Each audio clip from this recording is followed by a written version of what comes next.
Welcome, gentlemen. Today's mission, should we choose to accept it, is to dissect the portrayal of military endeavors in the cinematic work Saving Private Ryan, with a particular focus on the recounting of D-Day and the valor of the men involved. A commendable pursuit. Yet, one must question the feasibility of capturing the true essence of combat and the complexities of warfare within a mere few hours of film. Indeed, Erwin, though the effort to immortalize such historic undertakings deserves our scrutiny, the planning and execution of D-Day, an operation of immense scale and risk, is not a tale easily told. Scrutiny, yes, but let's not forget the blood and guts of it. The portrayal of combat, the grit, the determination, that's where the truth of the soldier's experience lies. Agreed, Patton. But the lens through which we view these events and how they're depicted plays a crucial role in shaping the public's understanding of war. Accuracy is paramount, and yet the narratives we salute and the deeds we glorify speak volumes of our values. It is not merely about historical precision, but about the essence of leadership, valor, and sacrifice. Precisely. Our analysis today is not just about evaluating the minutiae of military engagement, but understanding the broader impact on those who served and the society that commemorates them. Let us proceed with our assessment.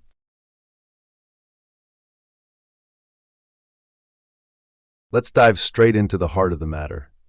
Saving Private Ryan has been lauded for its depiction of the D-Day invasion, particularly the Omaha beach sequences. From a military standpoint, how accurate do we find these portrayals? While the chaos and ferocity of the landing were depicted with a visceral reality that I commend, the perspective of the German defenses, I feel, lacked depth. Our beach defenses were not merely static obstacles, but part of a larger, complex strategy of layered defense in depth, which I think was somewhat oversimplified.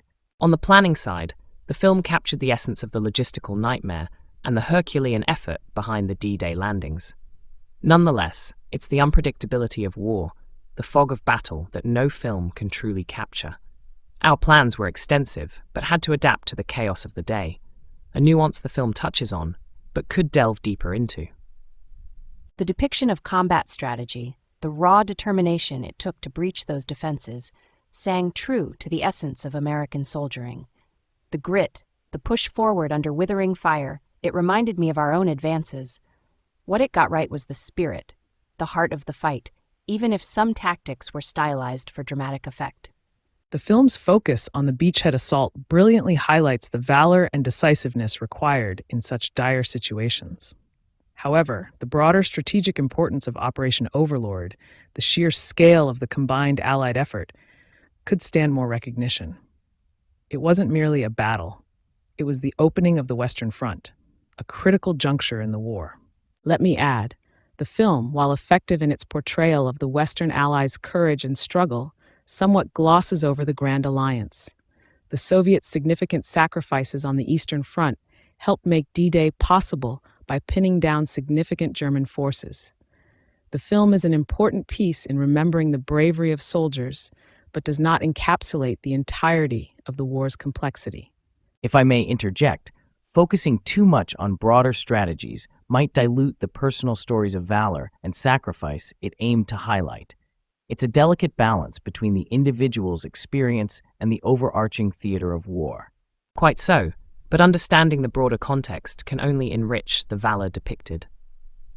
Knowing what was at stake, the strategy behind the sacrifice, makes every inch gained on that beach all the more significant.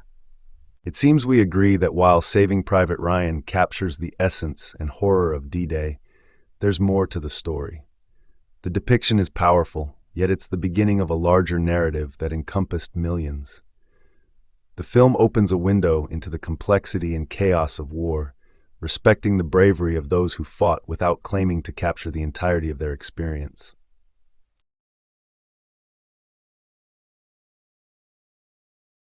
Let's pivot to the tactics, the very sinews of combat that Saving Private Ryan portrays. The small unit tactics depicted, how do we assess their verisimilitude and efficacy, gentlemen? Jumping right into the fray, the film showcases an aggressive yet disciplined approach to combat. In my day, we pushed for audacity and bold maneuvering, which I saw reflected on screen. The use of cover, the squad's movement under fire, they got the heart pumping, Reminded me of when we punched through in Sicily. While Patton extols the virtues of aggression, let's not oversimplify. The film did an exceptional job showing the necessity of leadership in chaos. Decision-making isn't just about boldness, it's vision. It's about seeing the battlefield as a chessboard. You need to be 2 steps ahead, even when the fog of war obscures your view. Both points are valid, but what grabbed my attention was the improvisation, the adaptation. Just like during the Battle of Stalingrad, soldiers didn't always have the luxury of sticking to the textbook. They adapted to the munitions at hand, the terrain, and the enemy's unpredictability. This film, it illustrates that brilliantly, using the environment to your advantage, something Western command often overlooked. Adapting, yes, but within the framework of discipline. You see, a well-oiled machine doesn't improvise without structure. Those squads, they moved with purpose, communicated, under fire. It was the embodiment of what we trained for. Move fast, hit hard, and exploit the confusion. I must interject. While you all romanticize the depicted tactics, one might argue about its excessive reliance on individual heroics. Real war, as we know, is a collective effort. German doctrine emphasized combined arms, coordination, tanks supporting infantry, artillery laying the groundwork. I saw this aspect underrepresented. Erwin, war evolves. The film conveyed the essential truth of ground operations in World War II. Sometimes it boiled down to the man next to you and the rifle in your hands. Your combined arms theory holds, but small unit tactics, the grunts on the ground, turned the tide many a time in the Pacific. We orchestrated grand strategies, but victory often came from those willing to dig deep and improvise, even in the face of what appeared insurmountable. Correct, Douglas. And let's not overlook the leadership depicted. True leadership isn't just about strategy or tactics. It's about making those hard calls in the heart of battle, witnessing their lieutenants and captains making split-second decisions. It's a testament to the pressures commanders faced. It's what defined our actions on the Eastern Front, making do with what we had, ensuring morale held strong even in dire straits. Morale, leadership, tactics, they're all points on the same star. You can't have one without the others.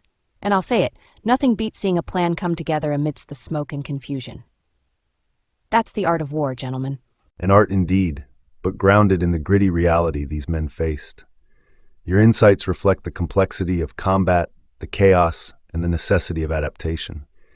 It's a reminder of the weight carried by those small units on their shoulders, a weight we endeavored to understand and command.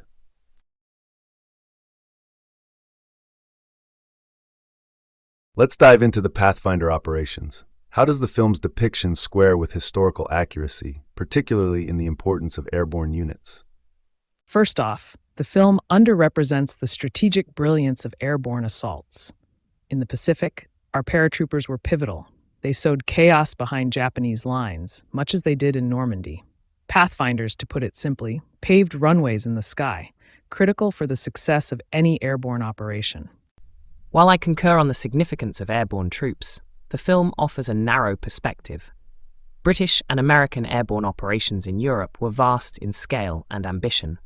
Market Garden, for example, though not depicted, was monumental in its intent to end the war swiftly. Both of you speak from a Western Front perspective. On the Eastern Front, we conducted deep operations, breaking through at several points and then exploiting the weakness with cavalry or mechanized infantry. Airborne operations played their part, but were integrated into a broader strategy. But that's precisely why the film should have allocated more time to emphasizing these operations' complexity and daring. It was audacious to drop men behind enemy lines in the dark of night, depending almost entirely on surprise and their training to survive. Your American audacity often overlooked the intelligence and countermeasures of the German defense. In Normandy, despite initial successes, many paratroopers landed off-target, complicating objectives. This aspect was somewhat glossed over in the film. Off-target or not, the chaos sown behind German lines by these operations cannot be underestimated. It forced the Wehrmacht to divert forces to contain threats from all directions, disrupting what could have been a more formidable coastal defense. Those boys were worth their weight in gold, dropped behind lines with nothing but their wits and whatever they carried on their backs. It takes a particular type of soldier to do that, guts and gumption. The film caught a glimpse, but only a glimpse, of what these men endured and accomplished. Moreover, the planning and execution of such operations required an elaborate coordination of intelligence, logistics, and sheer nerve. Each Pathfinder team, though lightly mentioned, played a critical role in guiding subsequent airborne landings, a feat barely touched upon. True, the Allies' use of airborne forces disrupted German responses, but it was the failure to anticipate and effectively counter these operations that was our downfall, not the notion that we were unprepared for the concept of airborne assaults.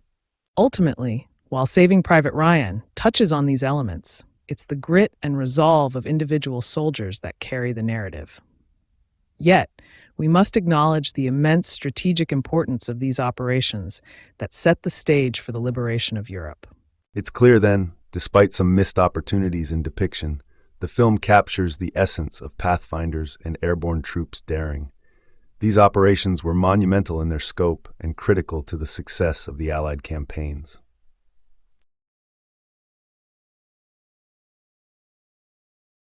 We're tackling a contentious subject now, the strategic and ethical implications of the mission to save one man, Private Ryan. On the surface, it seems a noble act, yet the potentially high cost cannot be ignored. Thoughts? Noble? It's more than noble, Dwight. It's the very essence of what we fight for. The value of a single life amidst the savagery of war. Morale, gentlemen. Think of the boost to the troops' morale, knowing their commanders would risk everything, even for one of their own. Morale? Bah! This is war, not a charity outing.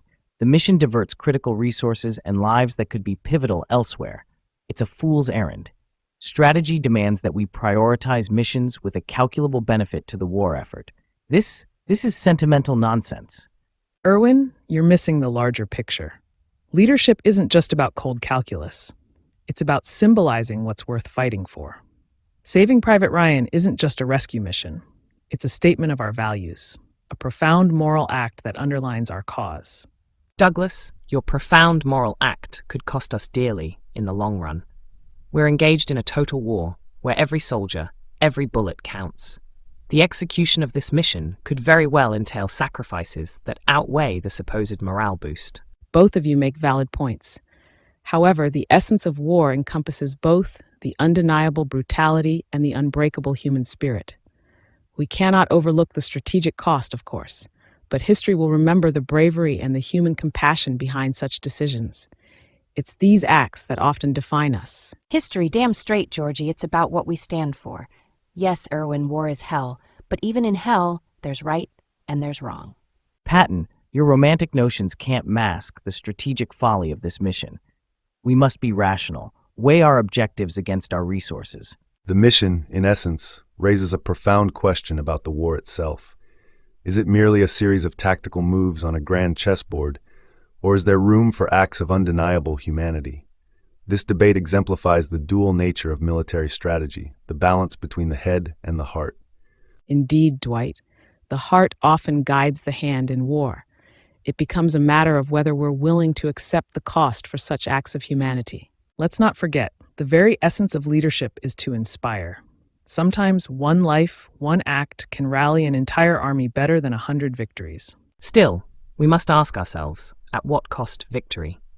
The luxury of hindsight affords us debates on ethics and strategy. In the throes of war, each decision leads to repercussions we can scarcely predict. Your insights reveal the complexity of leadership in war, each decision balanced on the edge of a knife. It's a relentless calculation of cost, strategy, and yes, heart. The mission to save Private Ryan in many ways mirrors these challenges, a microcosm of the war itself.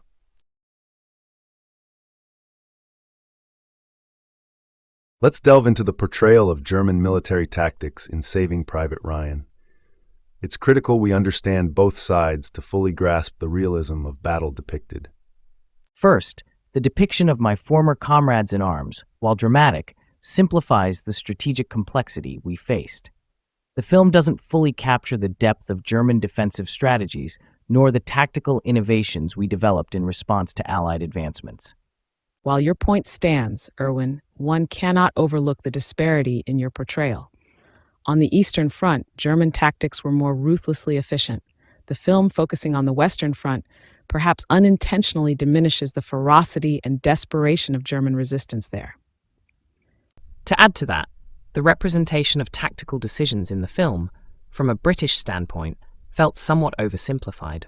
The German forces, as we faced them, were not merely obstacles. They were a highly effective opposition, mastering the use of combined arms tactics, which the film only touches on superficially. Bernard, your emphasis on combined arms tactics is spot on. The film misses out on portraying the German emphasis on integrating infantry, armor, and artillery, which was pivotal in our defensive operations. But let's not embroider the situation, Erwin. The film did its job in showing the fearlessness of Allied forces. Your tactics, innovative or not, were ultimately overcome. What we needed to see more of was the American grit and tactical ingenuity that won those battles. George, while the bravery of Allied soldiers is undeniable, our discussion aims to critique the film's accuracy in portraying German tactics. Do we believe the film conveyed the strategic depth the German command implemented? Frankly, it failed in that respect. By focusing predominantly on the Allied perspective, it missed the opportunity to explore the intricacy of German strategic planning.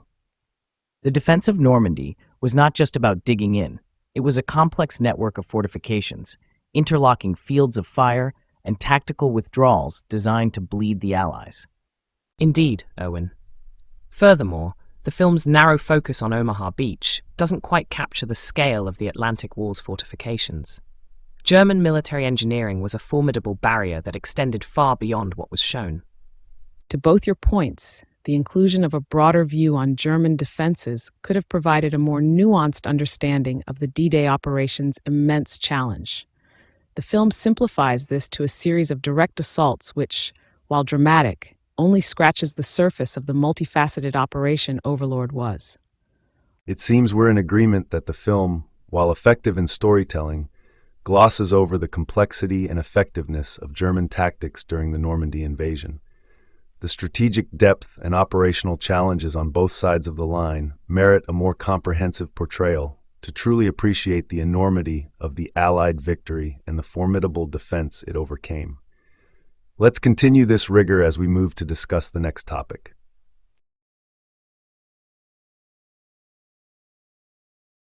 Leadership on the battlefield is the forge that shapes victory or defeat. Saving Private Ryan sheds light on varied leadership styles. Let's dive into this discussion.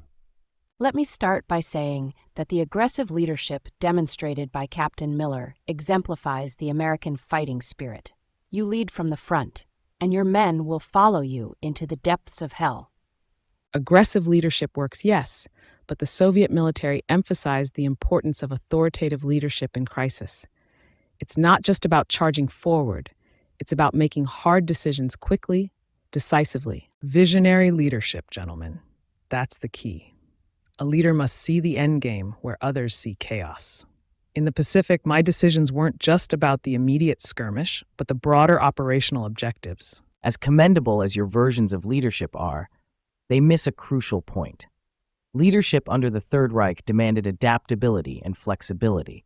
Fixed strategies failed on the Eastern Front against the Soviets. Adaptability? Your so-called adaptability was merely reacting. A true leader doesn't just react, he anticipates and acts with audacity. Audacity, Patton, led to massive casualties without significant strategic gain at times. The true measure of leadership is not just audacity, but the ability to preserve your men for decisive battles. And yet, without boldness, battles are lost before they begin. Leadership isn't merely about preservation, it's about inspiration. We seem to be dancing around a fundamental question: the effect of these leadership styles on morale and unit effectiveness. Precisely. German command, regardless of personal opinion on tactics, maintained a level of professionalism that held the ranks in cohesion, even when faced with inevitable defeat. Cohesion? You call blindly following orders into disastrous confrontations cohesion? Discipline under authoritative command worked for the Red Army. It's not about blind obedience, but respect and understanding the weight of command decisions on every soldier's shoulders. This debate underlines the complexity of leadership. The effectiveness of a style seems contextual, depending on the situation, the objectives, and the men being led. Whether it's aggressive audacity, authoritative decision-making, visionary foresight, or adaptable tactics, each has its place in the annals of military strategy. Let's delve into the heart of operational maneuvering, the assembling of a squad for a special mission, as depicted in Saving Private Ryan. The logistics and operational challenges are manifold. General Bernard, your thoughts? In any operation of this nature, meticulous planning is paramount. The assembling of a squad goes beyond selecting able bodies. It's about assembling a group with complementary skills. Each man's strength compensates for another's weakness. However, the film simplifies the logistic nightmare such a task would entail. A fair point, Bernard, yet it overlooks the adaptability required in war. Operations rarely go according to plan. Leaders must adjust on the fly, relying on the initiative and ingenuity of their men. The broader operational context, the logistics, yes, they matter. But so does the ability of a unit to adapt when all those plans go awry. Adaptability, Douglas? You speak of it as though it's a simple feat. The film indeed shows some of this. However, it glosses over the sheer extent of confusion and disorder behind enemy lines. A special mission like saving a single soldier isn't just an issue of logistics and planning. It's about making real-time decisions in the face of uncertainty. Uncertainty breeds opportunity for the bold. The critical part missed by many is the selection of soldiers with the audacity and skill to exploit such opportunities. Leadership decides not just the composition of the squad, but also its success. A leader must command with authority, pushing his men beyond the limits of ordinary endurance. Let's not forget, comrades, the film is a representation, not a documentary. Real-life logistics of assembling such squads in the Red Army were daunting. The distinction between films and reality blurs, but the essence remains. Survival hinges on preparation, courage, and the will to succeed under any circumstances. Indeed, success stems from preparation and the ability to adapt under fire. Our discussion underscores the complexities of military logistics and the critical role of leadership. These are not just cinematic embellishments, but real challenges faced by our armed forces.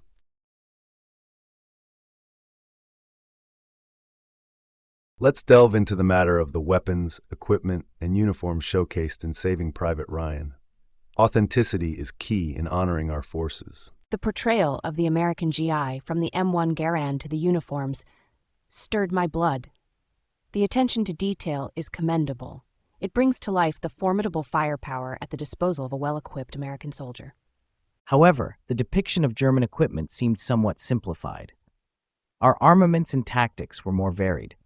The MG-42, for instance, was a fearsome weapon that dominated many a battlefield, yet its impact appeared downplayed. On the Eastern Front, our Red Army faced the brunt of German machinery. The film does a service in showing the harshness of combat, but could it ever truly capture the vast scales and the crude equipment we often bore?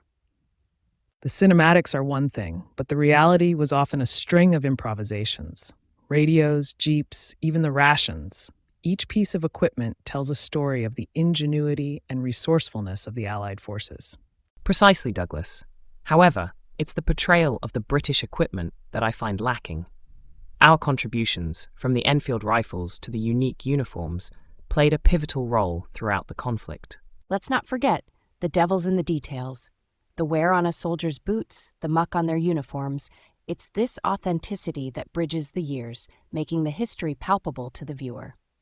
Indeed, Patton, yet authenticity must go beyond the physical. It must capture the spirit and the tension of the moment. Did the film capture the desperation felt on both sides of the front line? Partially, perhaps. In war, every scrap of equipment, every bullet, and every stitch in a uniform has its story, often soaked in blood. The true challenge is portraying the weight of these stories. Our discussion reveals the complexity of accurately depicting the war's material aspects. It's clear that while Saving Private Ryan does an admirable job in many respects, there remains room for critique and further exploration. Let this serve as a reminder of the sacrifices made and the importance of striving for authenticity in remembrance.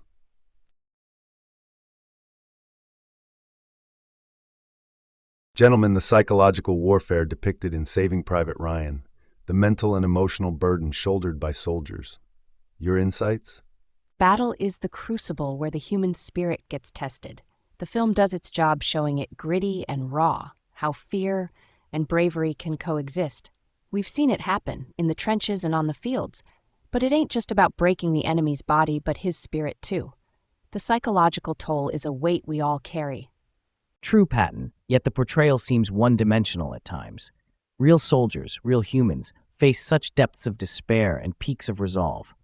The enemy, my men, they weren't just obstacles. They had their fears, their strengths. Understanding this psychological warfare on both sides is key to grasping the totality of war. And let's not ignore the aspect of resilience and desperation. Stalingrad was not merely a battle of arms, but of wills. The film captures just a fraction of this. The mental scars, the fighting spirit born out of desperation, it's what defines the victory, as much as any tactical advantage. Discipline in the ranks and the mental fortitude to push through, that's where true strength lies. The chaos of warfare, the unpredictability, it tests a man's character, molds his psychological resilience. What the film shows is just the surface of the immense pressure exerted on the minds of those fighting. Each man's battle is his own, but leadership shapes this psychological terrain significantly. A leader must be the vision beyond the immediate hell. If the film shows anything, it's the impact of decisions made in the moment, under duress, echoing through the ranks, for better or worse. The brutal reality of warfare, its psychological toll, is starkly depicted indeed. It's a reminder of the courage and sacrifice, the sheer will it takes to face such adversities. And let's not forget, it's the soldier's spirit that wins wars, not just guns and bombs. That film got at least that part right. Precisely. It's a complex interplay of fear, duty, and courage. Understanding this helps us appreciate the true cost of war beyond the battlefield. And amidst this, the resilience of the human spirit shines. Beyond strategies and tactics, it's the heart and mind of the soldier that endure the toughest battles. Discipline, above all, carries the day. It's the bedrock on which psychological resilience is built. The film, while not perfect, highlights the importance of this truth. Indeed, leadership and vision can steer this psychological war towards victory or defeat. It's a lesson for all ranks, in all conflicts. A testament to the complexities of human nature in the face of war. Your observations underline the importance of recognizing and honoring the psychological battles fought silently within. Let's discuss how films like Saving Private Ryan impact public perceptions of historical military operations. Douglas, you've seen firsthand the power of media. Thoughts? Absolutely, Dwight. War is not just fought on battlefields. It's waged in the minds of our citizenry. Saving Private Ryan deploys cinematic artillery, shaping how generations understand the brutality and brotherhood of war. It's strategic communication, not mere entertainment. While your point stands, Douglas, one cannot ignore the potential for misinformation. Films often sacrifice accuracy for drama. It might bolster morale or honor veterans, but at the price of historical integrity. How many viewers differentiate Hollywood fiction from military fact? Erwin, you're missing the forest for the trees. The crux isn't about pinpoint accuracy. It's about spirit, about capturing the essence of sacrifice and valor. If a film stirs the heart of the nation, encourages respect for our soldiers, then I say damn the inaccuracies. Patton, while I concur on the importance of morale, the risk of glorification cannot be overlooked. War is hell, not just heroism. Films should also confront the viewer with the harsh truths, the losses. Only then can we foster a genuine understanding and respect for the sacrifices made. I believe in a balanced approach. Yes, media shapes perceptions, but it's our duty to ensure that reality isn't lost in translation. War films, documentaries, they all serve as vehicles for remembrance, education. It's a matter of filtering the glory through the grit. Therein lies the rub, Bernard. Our task is to navigate these narratives to guide public perception without veering into propaganda. It's a fine line, one that requires as much strategic planning as any military operation. And yet, we cannot ignore the impact on veterans. How do they see themselves in these portrayals? Are their sacrifices being honored or merely used as pawns in cinematic escapades? Veterans, they're the backbone of this conversation. A film that truly honors their experience, raw and unvarnished, that's the objective. We owe them authenticity, an honest reflection of their service, not a polished Hollywood narrative. Precisely. It's about striking a balance between inspiration and reality, ensuring that while we honor our veterans, we do not sanitize the past. The true essence of war, its impact, must not be lost to the ages. It's clear media plays a critical role in shaping the narrative of war. Through careful, respectful portrayal, films can enlighten, educate, and honor those who've served. Despite our varied perspectives, we agree on the importance of truthful representation in media to do justice to the realities of war and those who fought in it.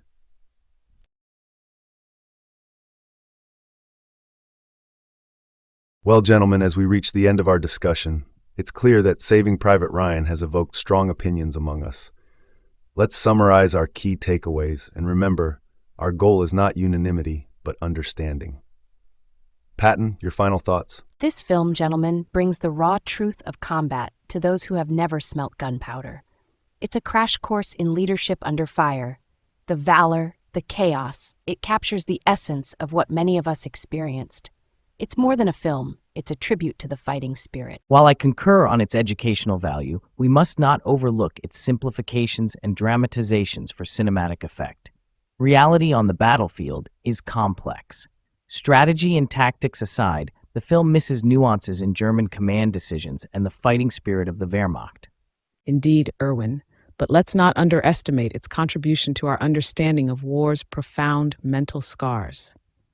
Saving Private Ryan echoes the psychological battles fought long after the physical ones end. It's a universal experience, whether on the Eastern Front or the beaches of Normandy. A fine point, Georgie. But tactically speaking, it opens a broader debate on military ethics and decisions during wartime. Sacrificing many for the life of one, this film sparks necessary conversations on the value of human life in the calculus of war. Despite its merits in sparking debate, the film also portrays an American-centric view of the war. It's vital to remember the collective effort of all Allied forces. Leadership and bravery were not monopolized by any single nation. You've all raised valuable points, from ethical dilemmas to leadership, from the scars of war to the collective memory and understanding of historical conflicts.